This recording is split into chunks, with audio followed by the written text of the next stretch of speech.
Pangulo, base sa ating saligang batas. Nakita niyo ba ang Pangulo ng ating bayan, si Marcos? Halos payat na payat na. Payat na si Marcos. Ha?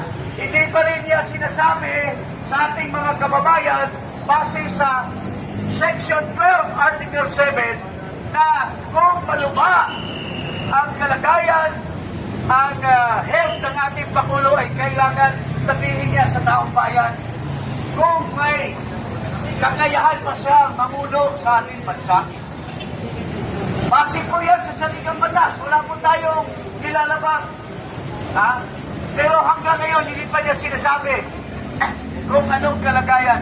Baka mabigla na lang tayo at magkagulo ang ating bansa kung hindi niya dinidisclose yung kalagayan po niya base sa ating saligang batas. So, yun lang po. Ibigay ko po kay Eric para so, ito si Oliver. Magsalita. Salita ka, Oliver. Tama po ang sabi ni King Paras. Hindi po natin alam kung ano ang kalagayan ng ating Pangulong Paras. Dahil hindi po nila sinasabi kung ano ang